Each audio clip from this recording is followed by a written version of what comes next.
Okay, good morning and welcome. Thank you for joining us for today's Counselor Connect session. Sorry if you hear a dog barking in the background. My name is Amanda Callahan and I coordinate Counselor Connect. We are excited to welcome three presenters to today's session. And this session is actually being led by one of the Counselor Connect tactic teams. It's the Counselor Leadership Team. So we are thankful for all of their work and we're excited to hear what they have to share with us today. So we will be hearing about creating and sustaining a comprehensive school counseling program. And our three presenters today are from three different districts around the state of Indiana. We have Laura Buckerite. She is at MSD of Warren Township. She's the coordinator of college and career readiness, school counseling, and family engagement. That doesn't sound like very much is on your plate. That's a lot. And then we have Brooke Lawson. She is the director of mental health for Carmel Clay Schools. And finally, we have Stephanie Crandall, and she is the director of student support services from Evansville Vanderburg School Corporation. It's kind of a mouthful. So welcome to all three of you and welcome to everybody else who is joining us. I am not going to waste any time, and I believe Stephanie is going to be kicking things off and getting us started. Good morning. I just want to share with you today what our goals are. We definitely want to help support you in whatever stage you're in implementing a comprehensive school counseling program. So the three of us will be available in breakout rooms later to talk with you about where you are and where you want to be. So I'm going to get started today by sharing my screen to see who we have on this call and what different demographics we have.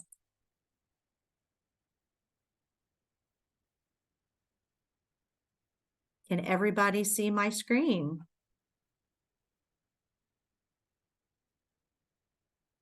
Can everybody see my screen? We're not able to see it. No. Oh, I'm so sorry. Let me try one more time. Looks like it's starting. Yep. Okay. Can we all see now? Yes. Yep. You're good now. All right. Perfect. So the instructions are there for you. If you would please enter the code or go to the www.menti.com, that would be excellent so that we could see who is in the room.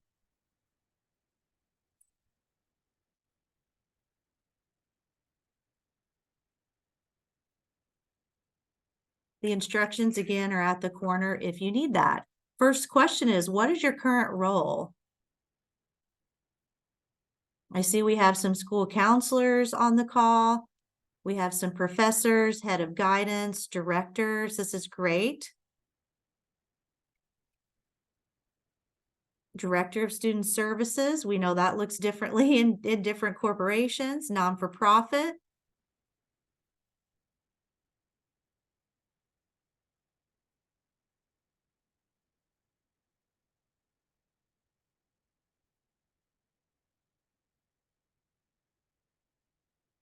Okay, hopefully everybody's got a chance. I know that probably encompasses a lot of folks on this call. So we're going to move on to the next slide. And this will help the three of us and maybe help you determine which breakout room you want to go to as well. What is the size of your school district? I see we have some under 1,000, some smaller, 1,000 to 5,000, a few 5,000 to 12,000.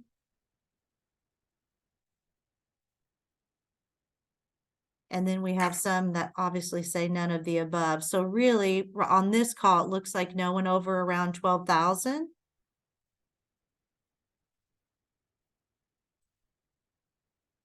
Okay, this is our last question. Where are you on the journey for creating a comprehensive school counseling program?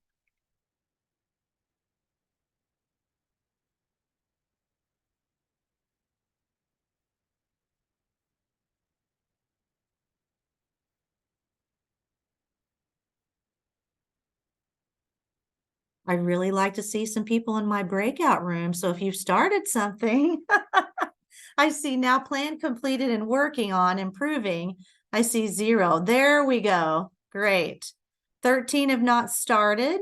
5 are working on that. That's great. And we have 1 that's really been in it and working on improvements. Okay, thank you so much for that. I'm going to go back and I am going to share back to our presentation.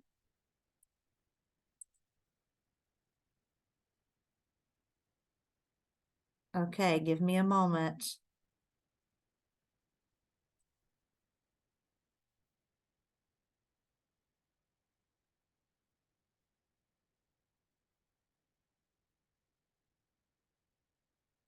I apologize, it's taking me a moment. All right, can we see yet? No. Oh, I apologize.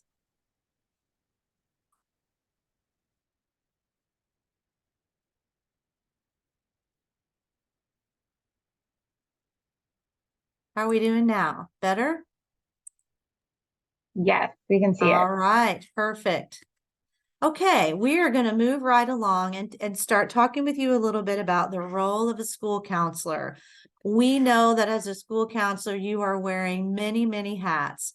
And as you'll see in this slide, the role of the school counselor, elementary, middle, and high school, we've included the link from ASCA, and you can click on elementary, middle, or high, and you'll be able to see that the role of the school counselor.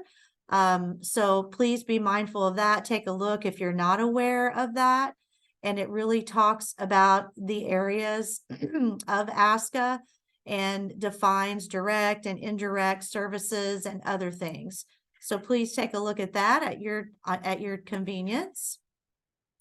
And then I am going to move it over to Brooke. Thanks, Stephanie. I love that picture of the role of the school counselor because I remember talking with some of the counselors in my previous district about kind of the role and what counselors have to do. And some of them saying like, I feel like I'm kind of like the concierge of the school. Like whenever there's a problem, people come to me and they ask me how I can help or what I can do. And so sometimes I feel like I have to know a little bit about everything, but I don't really have the time to become an expert on specific topic areas. So we wanted to remind you that if you are in that position and you're not really sure, what some structures might look like, that there's lots of help out there. And so the new Carrying the Torch student to student success from IDOE, what used to be called the Gold Star model, has lots of different ways where you can plug in. I love that they have the Bronze Star, the Silver Star, and the Gold Star, where you can really think about where can I plug in my school district, what makes the most sense for me.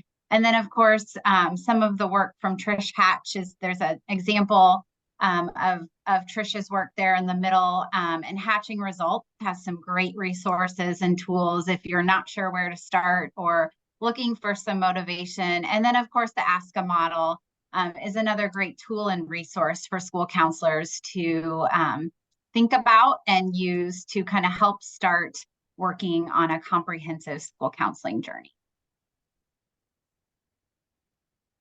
So good morning, everybody. I am excited to join this group of fabulous counselors and excited you're all here. I'm Laura Budgray and I am in Warren Township. And we are going to talk a little bit just about the basics of starting and then provide you that opportunity to join the breakout room that fits best with where you are, perhaps matches closely the district that you serve. So I want to reiterate too what Brooke was saying about Hatching Results. Been fortunate enough to participate with some of their trainings through CIESC, and I will tell you, in over 28 years of school counseling, those are definitely some of the most valuable training and knowledge and experiences that I have gained. So if you get an opportunity to take advantage of those, I highly recommend those wherever you are in your journey. So as we look at starting school counseling, we all know that we want to be more proactive. We are all very familiar with the putting out fires and we really are hoping to move in a comprehensive program to being more proactive. And it really starts with that very top question. What do we want every student in our school to receive from the program? How do we want students to be different as a result of what we do in all three areas, the academic, the college and career, and social emotional? And you're going to hear from all of us that no matter where you are in your journey, whether you're just beginning, in the middle, or finishing out that plan and working to improve, there's always things that we can continue to start to do. There's things that we can do just one thing at a time that will move us in the right direction. So we're going to talk a little bit about that today. If you want to go ahead and go to the next slide.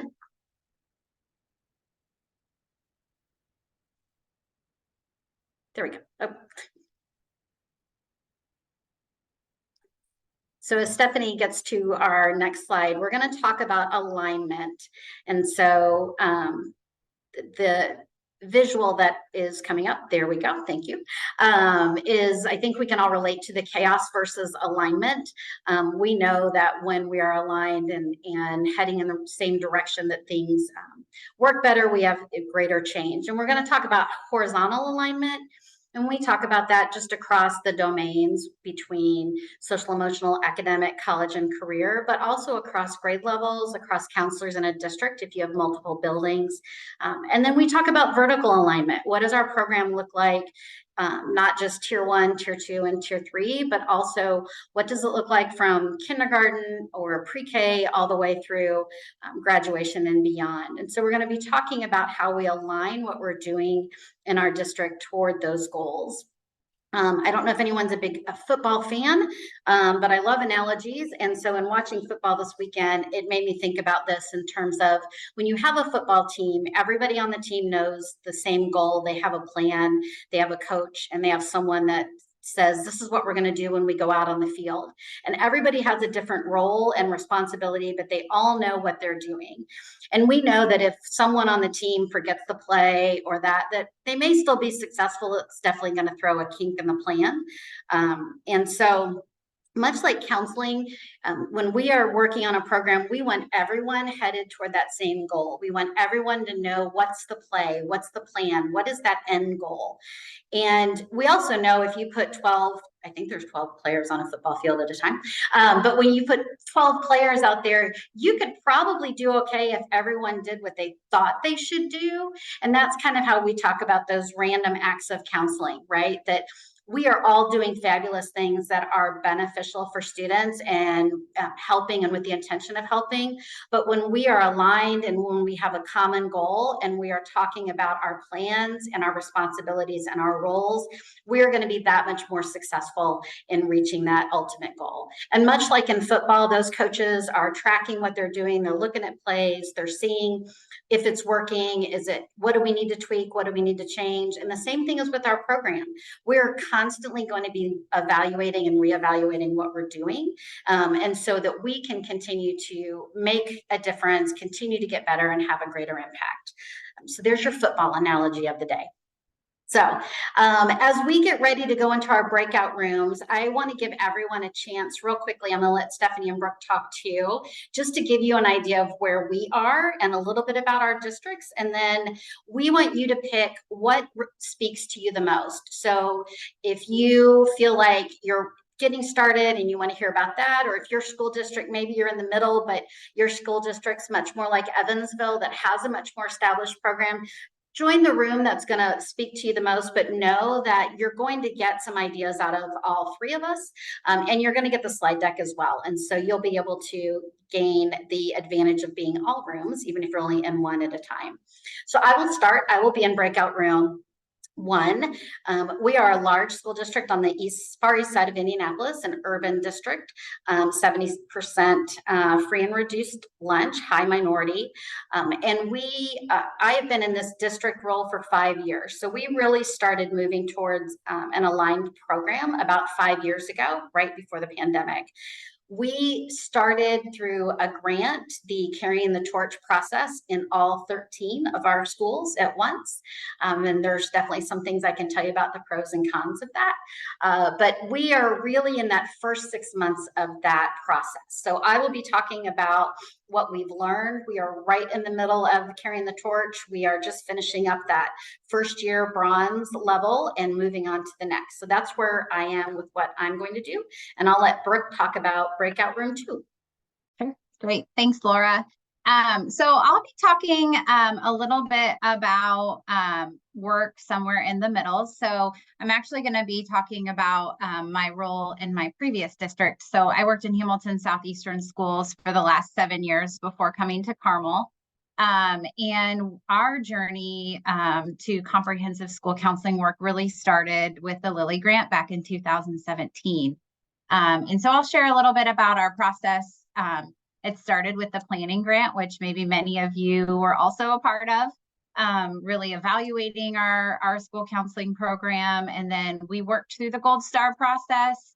But just like Laura said, even after going through a process like that, you're constantly making shifts and evaluating and looking at your program and the processes and procedures. So I'll share a little bit too about how our work really shifted into PLC work for school counselors and how the counselors in our district led that work as well. So still in the middle, still working towards, definitely don't have as much established as Stephanie in Evansville, but that's what I'll be talking about in breakout room too.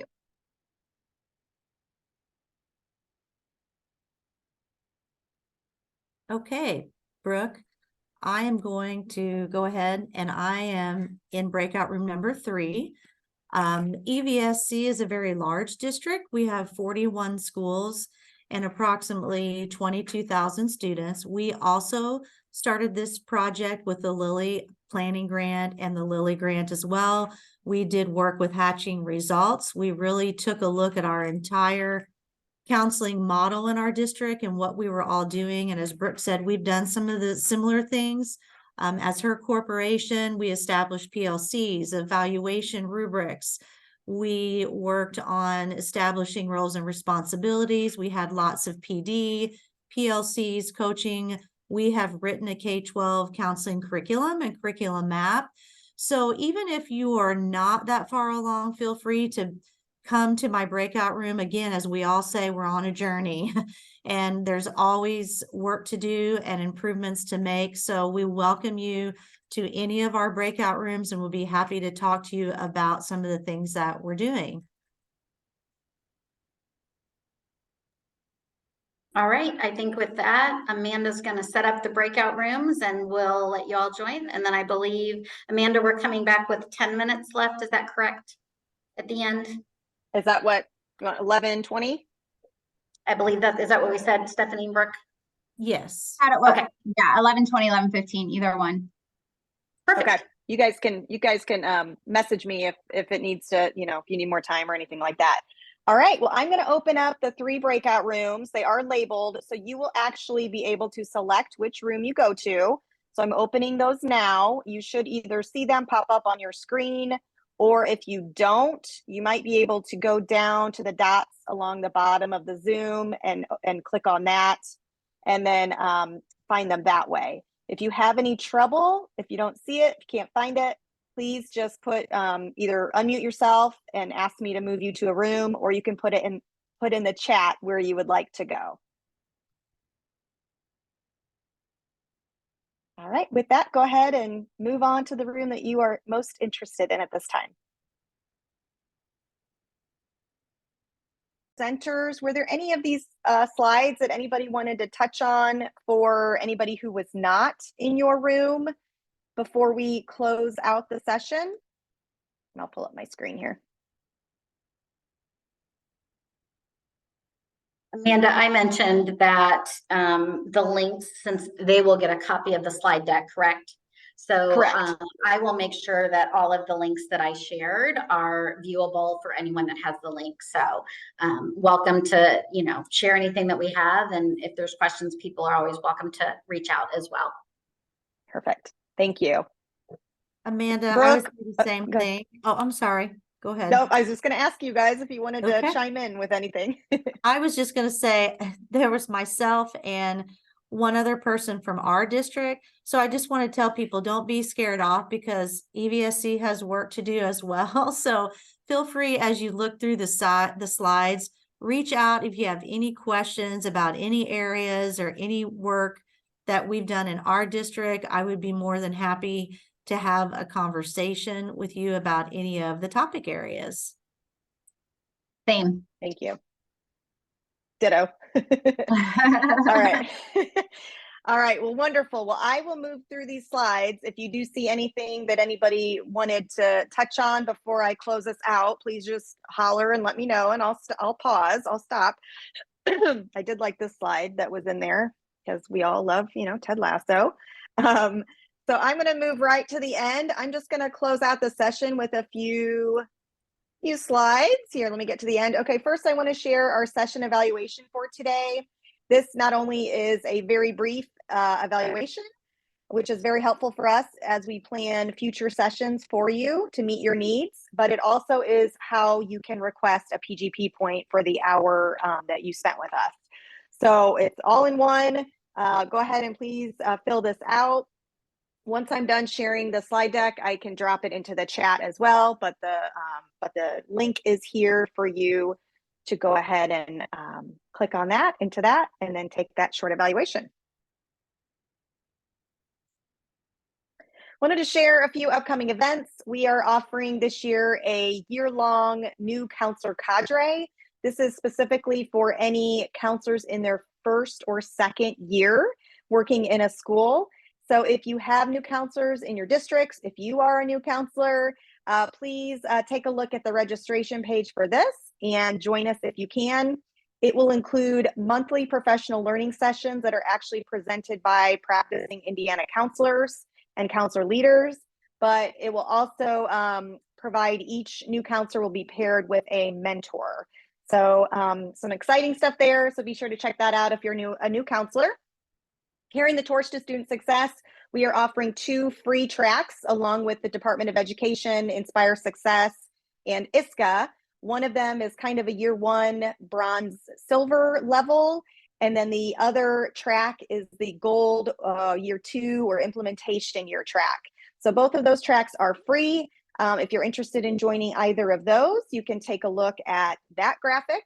And then the last one I'll mention is the restorative practices. It will be a free virtual session at the beginning of November. And we have a teacher, a counselor, and an administrator from an Indiana district who will be sharing the great work that they're doing around restorative practices. So join us for that. A couple of save the dates, registrations coming soon. We're offering a data development workshop in the spring, and then also a work-based learning workshop. Those will both be in person in Indianapolis. We have lots of different resources available on our website.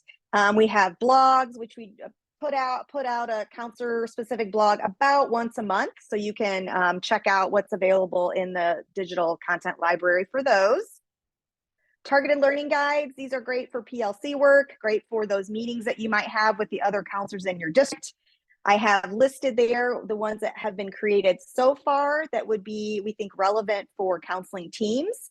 We are open to creating more of these based on what you need. So if there's one that you would really like to see added to our library, please shoot me an email, and our teams, myself and our teams, will put something together for you. On-demand learning, like today, we did record this session. We recorded all of our Zoom sessions, and those are available either in the Counselor Connect YouTube playlist, or some of them are available in our Keep Indiana Learning digital library. So either way, basically everything, mostly everything you can find in one of those places. And we've put out a few podcast episodes as well, and we'll be adding to our library of podcast episodes if you're a podcast listener. Finally, I wanted to share contact information. If you have any follow-up questions or want to reach out or have ideas for us, please feel free to reach out to us. With that wraps up our session, unless we have any other questions from the audience.